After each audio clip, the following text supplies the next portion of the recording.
heard you got injured. What happened this time? I sprained my ankle while I was practicing. My run is tomorrow. How am I gonna run if I can't even stand? Ugh, I'm sorry to hear that. You're not the only one who had trouble this week. Did you hear about all the things that had to happen to get the games together? People submitted games committee accepted, and list made, right? Nothing special. I mean, if you want to know, I've got all the info here in The Tale of the Flame Fatales. I'm sorry, is that a book? Wait, the event hasn't even started yet. When did you have So time this has it all. I mean, there's glitches, rhythm games, monsters, cooking, gravity manipulation, miracles, a fishing minigame. I mean, that does sound pretty cool. I mean, it's not like I'm going anywhere. How about you start the story and we'll see where it goes? All right, then let's get started.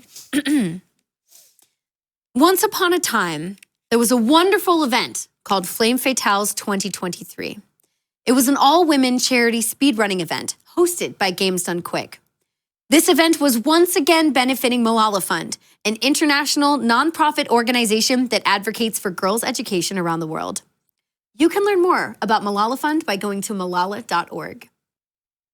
On this day through August 20th, people could see a variety of speedruns run by women in the Flame Fatales community. Viewers traveled far to get a glimpse of the runs to come. But not really, because it's mostly online. Anyway, but before the week could start, a perilous journey had to take place. Although the runs had been chosen, not a single game had arrived. It seemed fate had conspired to keep the games away. And so, Faith, our brave mascot, needed conspire to bring them together. Did they all just no-show or something? It was the Fates. But if the games were already accepted, Okay, then are you going to tell the story? I thought so. So, Faith had to set out on a journey to recover each game one by one so the event could take place. She would need to travel across the land, searching far and wide.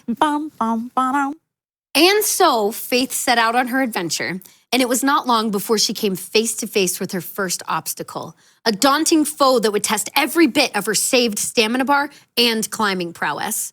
She only hoped it wasn't raining. It was a tree. In its branches sat exactly 5 Zelda games. As she climbed, she noticed a glimmer on one of the branches. Upon touching the glimmer... Geez, how does Link even hold on to these kinds of surfaces? Yeah! You found me! Ah! Wait, why are you screaming? I need to reach my games! Wait, you're trying to get these Zelda games too? Yeah! I was on my way to Flame Fatales for the Lost Woods, and I got stuck up there. I was trying to BLSS, like, you know, where Link flies through the air like in Breath of the Wild with some really cool bomb and bow maneuvering, but I messed it up. It looks so neat when Environat does it, and I really do love all her dog friends. Now I'm not gonna make it for the run on time on Friday night. Well, I could help you out. I could just do some glitches to get the hookshot early like Uni does in A Link to the Past. With that, we can see her any % restricted major glitches run on later tonight. Yay! Yeah! Faith performed the glitches with ease, one after another. What were they like? Gosh, I mean, indescribable, really. Kind of had to be there. Does the book say nothing? With the glitchy techniques, Faith was able to recover the Zelda games, also including Link's Awakening DX by Air Angel, Cadence of Hyrule by Kylaria, and even Tears of the Kingdom by Katie May, a bonus game on Friday. Viewers everywhere flocked to GamesDoneQuick.com to learn more about bonus games and how to donate to help see them happen. And so once again, Faith set off in search of more games. After struggling through the Lost Woods and getting a taxi through New Donk City, she came upon a most peculiar traveler in front of a needlessly complex series of platforms. Hey there, what are you doing? My girlfriend says I'm not training hard enough. I gotta train harder. Wait, have we met before? Yeah, it's me, Mario. Oh, right, yeah, of course. Actually, could you help me get some platforming games for this upcoming Flame Fatales event? All right, so you waltz in here and I'm just supposed to give you all the games in the Mushroom Kingdom, huh? Well, just Super Mario Odyssey, any percent would be great. That's a pretty good game. You know, fan_TV is gonna be doing a run, grabbing all 124 moons in less than an hour and a half. All right, I'll tell you what. If you can beat me in a race up these incredibly intricate platforms, the games are yours. Okay. I feel like there's a catch. If I win, you gotta talk to Peach for me. Look, I've been out here training these strats for weeks and I'm exhausted. Look, I care about her and I do just want her to be happy, but come on. Oh, and you gotta tell those speedrunners to stop catching moons. Stars are kind of my thing, you know? Okay. You know, I'd like to up the ante. With all of that, just one game isn't gonna cut it. What else you got? All right, let me think. What about Solar Ash by Utsu? 100%. Gravity manipulations included, but if you want the extra special Void Runner suits, those are gonna cost you extra. All right? If you wanna see the super snazzy stuff, you gotta meet the incentive for all Void Runner suits. Oh, okay. What else? Oh, you drive a hard bargain. All right, I'll throw in Hat in Time by FM Optimist. That one's gonna be a good run for Saturday. It feels right, you know? I agree. Okay, that sounds good, but I'd like to throw in one more game. Super Metroid, Varia Randomizer. Randomizer? You don't mean... That's right. The regular any percent full area randomization run by Grey Goo Girl. It's a perfect complement to the other randomizers in the event, like Link's Awakening DX, Overcooked 2, and Final Fantasy. All right, I like your style. It's a deal. Starting the race in 3, 2, 1. And the race began. Faith's small stature and bright hair helped her breeze through the platforms. Small stature, right? Foo, is Faith a self-insert? Yes, you're very smart. Now, shh, I'm talking. By fewer than 2 frames, Faith had won. But you just skipped the whole race. Well, you were being sassy and we missed it. I mean, they're both pretty quick. What can I say? Fine. So, what happened next? Faith had hoped that her journey would prove more smooth leading onward. However, RNG had other plans. On the way to her next destination, she was ambushed by a random encounter and had to commence in a turn-based sword fight. My journey was going well, but this RNG is likely to ruin my PB pace. Was it Alir from Fire Emblem Engage? Or was it Hikari from Octopath Traveler 2? Or was it Jodie Caldwell from Super Lesbian Animal RPG? Okay, none of those, but they're all going to be in the event, so then they're going to be great. Yes. Okay. It was actually the Destroyer of Sin, the Blitzball champion, Dodger of Lightning Bolts, Titus from Final Fantasy X.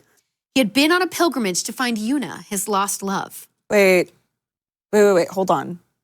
Lost Love? Is this a kissing game? No, this run is CSR RNG fix any percent, so we skip the cutscenes. Plus, with the RNG fix, there's no way to manipulate the RNG, so it's just total chaos. Anyway, back to the sword fight. As the two prepared to cross their blades, Faith shouted, Hello, my name is Faith. You killed my run. Prepare to die. Then, oh, hang on. Hello? Oh, it's here already? Awesome. Okay, yeah. Just leave it by the door. Thanks. Hang on. Wait, what about the sword fight? Well, I gotta go get the pizza.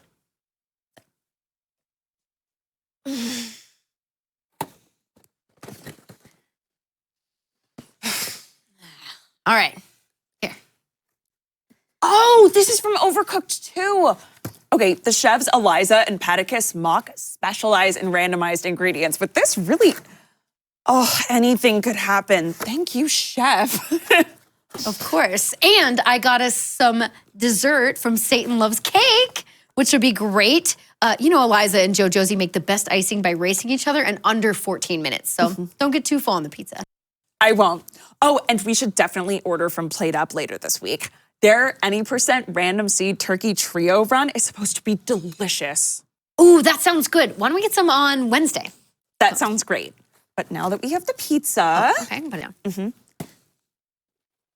the sword fight. Oh, right. Okay, well, the whole thing, oh yeah, it takes like an hour and we don't have that kind of time. It's a turn-based fight. You know how those go. Oh man, I really wanted to hear about a sword fight. Well, you'll have to watch the runs this week to see more of those. But this part gets really exciting. Faith was so disoriented after the fight that she found herself deep in a cave.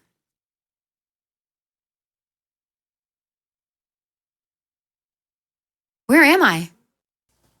We've been expecting you. The crystal orb foretold of your arrival, Faith of Fatals. It's made of yarn.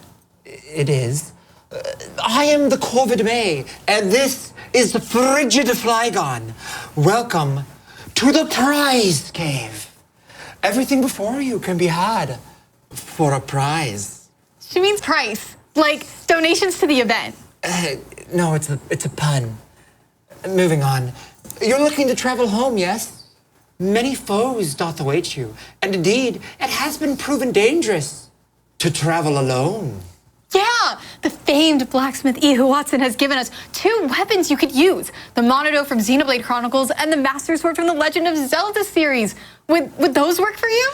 No, that's not how this works. Again, everything comes at a price. At a price. Indeed, 'tis but a $5 donation for the chance of winning these. It's not guaranteed. That's what chance means. Yes. Okay, regardless. Perhaps you need a more powerful sort of magic. A forbidden technique, nearly lost to time itself. Blast processing. Indeed, blast processing. With this, the Sega Genesis flashback, you could play any one of 85 built-in games. Perhaps you long for the days of yore, times of Virtua Fighter 2, and Altered Beast. And Sonic Spinball. And Sonic Spinball. For merely a $15 donation, you could win this fabled device. Yes, and you could also win this Rainbow Road-inspired scale mail drape sent to us by Solara. You know, from the magical AF Boutique? Ah, yes. A proud and noble lineage of merchants, procurers of fine goods across these lands. It's only a $25 donation for the chance to wear this beautiful piece yourself. Without a doubt, the vast array of dragon scales that construct this artifact shall protect you from any sort of elemental damage. All blue shells. Oh, and we can't forget our grand prize. We have this amazing Nintendo Switch. It comes with a bunch of Switch games that are in the marathon, like Tears of the Kingdom and Super Mario Odyssey, so you can play along at home. The best thing about this is that all your donations throughout the week enter you to win, as long as it adds up to $125 total. Court? We talked about this. If the gritty reboot of the prize team is going to work, I need you to try to commit to the voice and the vision that we're going for here. I'm sorry, I just get really excited about prizes. I know, and that's great. But we're trying to make the prize team like the rest of Frame for Tolls. Gritty, edgy, dark, you know? Yeah, can you show me an example or something? Sure. Let's try this. Pass your gaze upon PlayStation the 5th of House Sony. Okay, right, I think I get it. Let me try one more time. That's right, our grand prize also comes with a PlayStation 5 and a bunch of games as well. And Final Fantasy 16 for some reason? Yeah, but look, they're good games. We can only hope these fine prizes aid you on your quest, Faith of Fatals. May the light of the CRT guide you. Do you think she'll make it? I think not. It'd take a miracle. Well, that's sad. Bye! Faith left the prize cave feeling wiped out, overwhelmed with the awesomeness of the prizes she was shown. She took a moment to get some rest and recharge for the final leg of her journey. She drifted off in hopes of going to Bloopy's run of Kirby's Dream Land. But instead, all her dreams were filled with fear. A bonus game by Fina on Monday night. Oh no, a scary game? Was she all right? What did she do? Are you too scared? We can stop for now if you're too nervous. No, I'm not scared. Just concerned. Okay, well, Faith had no choice but to tackle the nightmare head on. She had to go up against the entire horror block. She braved the terrible monsters of Resident Evil 4 Remake, Fear, Titan Souls. Wait. Titan Souls isn't a horror game. How do you know? Foo, that's my game. I'm running it tomorrow. 100% all bosses. There's literally a Yeti that you shoot in the butt as its weak spot. Oh, okay, well, that's funny. Yeah, it's Anyway. great. It's great. You're gonna do great. That's awesome. Cool. Thank you. Okay, Yetis are pretty scary though, so that counts. It'll work for nightmare purposes. Back to the scary games. Faith was thrown into the horror amusement park of Illbleed as she helped Abby Scorner try to get as many friends out of the park as possible. But they only grabbed Kevin. A truly bad ending. That's the bad ending. That's the category. Oh no. Then she had to dodge enemies all throughout Signalis. There's a bid war for which category Miss Scarlet Teenager will run. Wait, oh no. I hate not knowing. That makes it even worse. I'm not equipped to handle this. Don't worry, we're almost done with this part. At the end of the nightmare, Faith even came face to face with death from Have a Nice Death happening in just a few hours. By dawn, she finally awoke, feeling proud that she had bested her nightmare, having recovered the games from death, and also grateful that her events were not 24 hours long, so she could actually sleep. Thank goodness for that. Right? Faith then attempted to make her way back out of the cave, but the entrance was blocked by a Snorlax. Faith knew from watching Dijon Ketchup's Pokemon Blue reverse badge order run that there was no hope without her Pokeflute, which she had accidentally left at home. She instead found another path, taking her to a Pokemon mystery dungeon with a big treasure. OMG, I love Pokemon Mystery Dungeon. The Any % Wonder Mail run lets Epic Yoshi Master get items that essentially let her go anywhere. She can even cut through walls. That's so cool. I feel like the Wonder Mail would be really useful for Travaria's run because she has to beat all of Team Star on Saturday. It's wild. Yeah, wholeheartedly agree. But you were saying something about some big treasure, right? Oh, right. Yeah. Yes. So within the mystery dungeon were some strange ruins. In the back of these ruins sat a pedestal, which held several Pokemon games. Faith knew these would be perfect for the event. These games belong in a museum, or in this case, a charity event. Faith approached the pedestal and thought about her next move. Okay, let's watch.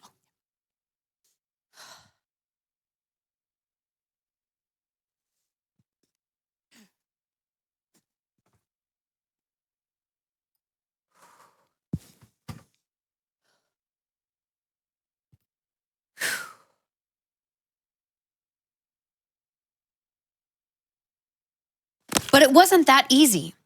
Suddenly, a growl erupted from the darkness, followed by a shock of light and these horrifying words.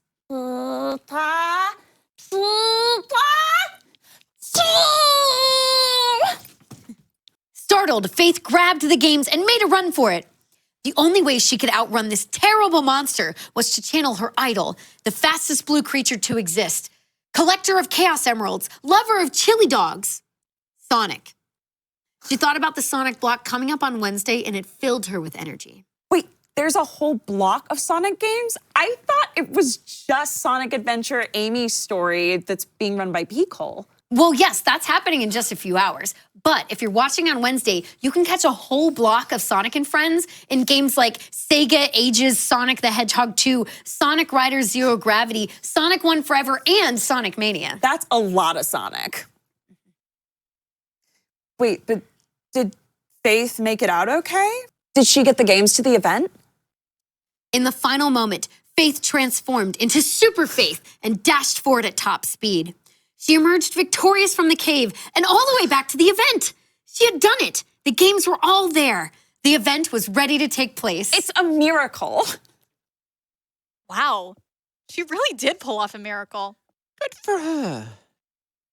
Wait, Fu, is that it? Is that the story about to end? Oh, don't worry, Ruby. It's not over yet. With Faith's incredible journey and all of the runners and crew, Flame Fatale's 2023 is now set to begin. Get ready to see some amazing speedruns, donate to win some awesome prizes, and support girls all around the world with Malala Fund. And now, I need to head out. Wait, Fu? Do you could come back later this week and we could watch some of the runs. Like if you want. As you wish. And now I am heading on over to an interview with Malala Fund's CEO, Lena Alfi. Enjoy the week, everyone. Well, hello, it is I, Kung Fu Fruit Cup. Yes, I travel quickly, and now I am here chatting with Lena Alfi, who is CEO of Malala Fund. Hi, Lena, how's it going? Hi, it's great. How are you? I'm doing great. We just had a ton of adventures and story time. But I wanted to chat with you as we open this awesome event to just get to know Malala Fund a little bit. For those who are potentially watching us for the first time, welcome you all. But let's talk about Malala Fund so that you can share what it's about and why it's so important. Well, first, thank you so much for supporting us this year. We are so honored to be partnering with you. And thank you so much to everyone who is a champion for girls' education, which is what Malala Fund is all about. Malala Fund was founded by Malala Yousafzai and her father, Ziauddin, 10 years ago now. And we're a nonprofit organization focused on making sure every girl can learn and lead. So there are 130 million girls today who are out of school. And our hope one day is to get that number down to 0.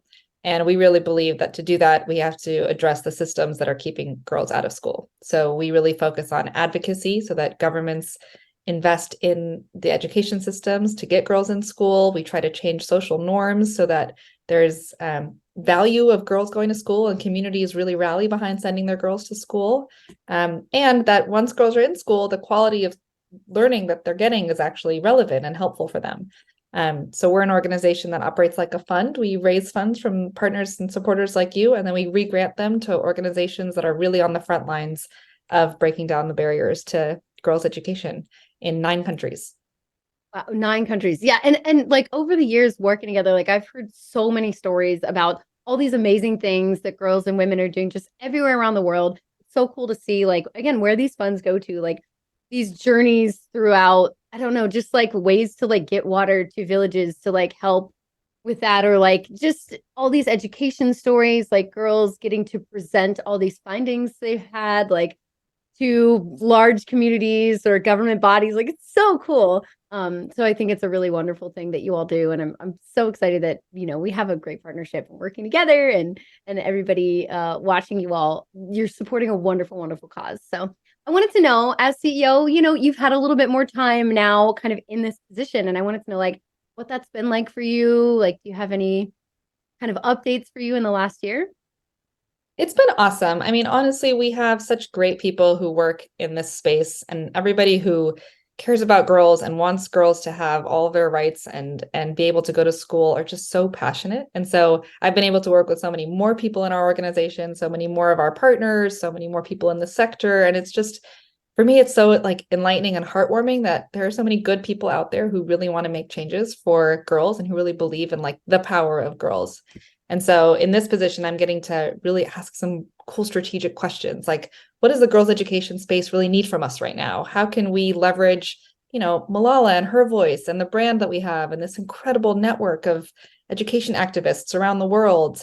What strengths can we use to move the needle for girls' education in places and make policy changes and make things really sustainably different for them in communities that are so different? I mean, in places like Tanzania and India and Bangladesh, the problems and the barriers that girls face are so vastly different. How can we really make change that will last? And some big questions now is like climate change is changing everything, and climate disasters are keeping more and more girls out of school when things like flooding or hurricanes or whatever it might be, or fires. Conflict is keeping girls out of school in places like Afghanistan. So really trying to think through innovatively how we can respond and pivot where we need to make sure girls are reached. And so, it's a challenge, but it's also feels like such an honor to be in a position to help ask and steward the organization through these questions. Yeah, I agree. And I know I'm kind of curious about like, with it being 2023 and us just trying to, I don't know, progress as a world, fight more for women. Like, what would you say has maybe been the biggest challenge that you've faced kind of in this role, or maybe just even in the past 6 months, like this year? I think just that things change so quickly. In some of the countries where we work, the administration changes really quickly and sort of abruptly. And there's not, there might be scheduled elections and it might happen sooner. Or their elections might turn out in a different way. And then you have a different administration that you really want to influence to invest in prioritize girls' education. Climate disasters and flooding in places. And all of a sudden there's a whole new emergency in a place that you weren't expecting, or a hostile regime takeover and ban girls going to school. Like, I think the unpredictability of it is such a big challenge. But I think what gives me hope and what actually makes these challenges us able to address them is that we have so many supporters who give us such flexible funding, who believe in our mission, and so we can pivot quickly. So like one of the things we did during there was flooding in Pakistan late last year at the end of 2022, and because we had donors who really believed in our work, we were able to pivot, find organizations that were responding immediately to areas where floods had completely devastated schools, and gotten girls other ways of learning and other sort of classrooms that they could keep their education going. Because once a girl drops out of school, it's really, really unlikely that she'll go back. So trying to keep that continuity. So there's always innovative ways for us to try to respond, but it's certainly a challenge. Yeah, absolutely. Do you have any kind of, I'm curious if there's like any kind of number or anything that we can reference about like how many girls you've been able to help like graduate high school or continue education or anything like that, like anywhere we can see that info or hear about that? Yeah, of course. Well, here, I'll give you an example. We are in Pakistan. We're doing this really awesome initiative that we're a part of with the government, where we're trying to get STEAM education into 13,000 schools and really make STEAM education. STEAM, so science, technology, arts, and math, and making sure girls have access to education that is, like taking away any stigmas that girls shouldn't be engaged in science or technology, and making sure that they have access to curriculums that are really up to date and modern and relevant for the world. So we're part of a consortium and helping organize a way to get that curriculum to 13,000 schools. This last year, we were successful in enrolling 400,000 students into these STEAM learning activities to get them access to technology and science, but alongside so many partners as well. But, we are helping facilitate a lot of this. And so even just like one initiative or one project can have such a big impact. So our focus is really on big systemic change. Like, how can we hold governments to actually reach masses so that that daunting number of girls out of school or girls with lack of access can really come down? 400,000, that's a huge number. I had no idea what to expect, honestly, because like I hear about all these individual stories and I know how much work you're all doing, but I don't think I've ever asked like, what's the number you've been working on? Or like, what have you been able to do? I don't know, like I guess on scale. So that's really awesome to hear, because I know that there's so many more to help, but that's like such amazing progress. So it's really, really cool. And I was kind of curious to see then like what I like, do you have your next milestone goal number you want to hit, or just some kind of project you're working on that you all have been really excited about, or just something you really want to push for? So, well, over the last 10 years, we've been able to raise and redistribute $50 million to education organizations who are really on the front lines. And so this year, our hope is to be able to redistribute 15 million. So we're raising and trying to redistribute that much through grants to organizations. We've just awarded 23 new organizations $4.5 million in grants, our new education champions. So we always have numbers around making sure we're redistributing resources to the experts who know what they're doing. I mean, we never claim to say we know how to solve education challenges in rural India or in another part of the world. We know that there are experts who know exactly what to do. They just sometimes need the resources or the amplification or the partnership or the network. And we really want to be a conduit to support and uplift them. So funding is always a way that we really, hope people trust us to do that and to channel the resources in the right way. So there's always milestones around new and more money to the people who need it most, who are doing the really hard work. Yeah, I agree. There's so many times in life that I'm like, do I need to put time into this or money into this? And I feel like it's so true that you're like, okay, I can spend one thing or the other in my life, and like, what is the thing that's most important, or how can I get support around this? Like, getting help and support in your life is such an amazing and wonderful thing, because nobody should feel alone, and no girls around the world should feel alone in their desire to be educated and to, experience that. And like, I don't know. It just helps you experience the world as well. So it's really amazing to hear. And I'm always happy to talk with you. This is always such a fantastic thing. I love the update. Is before we get into the games today, is there anything else that you'd like to share? Just a big thank you. It's so heartening that you will continue to believe in our work and that, girls around the world have allies in this community. And it's just so wonderful. And thank you. And thank you for trusting us, trusting Malala Fund to, do the best that we can to support girls. And knowing that we have partners like you guys it means the world to us. So thank you so much. That's very sweet. I know that we all really appreciate it.